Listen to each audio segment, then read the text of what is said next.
Everyone, আশা করি তোমরা সকলে অনেক অনেক ভালো আছো। সকালবেলা ঘুম থেকে উঠে ফ্রেশ হয়ে প্রথমে একটু নাস্তা করে নিলাম। আজকে একটু ঘি দিয়ে পরোটা খেতে ইচ্ছে করছিল, তো আম্মু আজকে ঘি দিয়ে পরোটা ভেজে দিয়েছিল।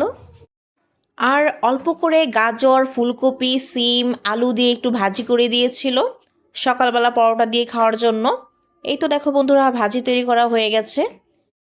এরপরে আমরা সবাই মিলে বসে নাস্তা করে নেব। এখানে চা গরম করে নিয়েছিল আমার বোন। সবাই বলতে আমরা তিনজন ছিলাম, আমি, আম্মু আর আমার ছোট বোন ছিল।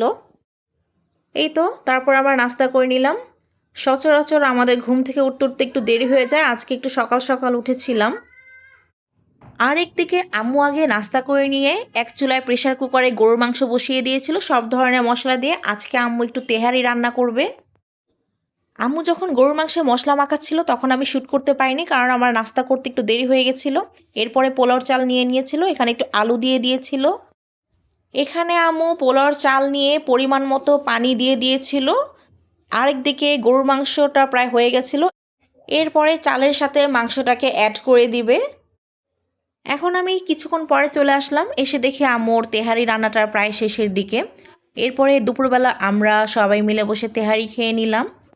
খাওয়া দাওয়া শেষ করার পরে বিকালবেলা বারান্দায় দাঁড়িয়ে একটু আইসক্রিম খাচ্ছিলাম আর চিন্তা করছিলাম আজকের ওয়েদারটা যখন এত সুন্দর, একটু বাইরে বের হলে কেমন হয়।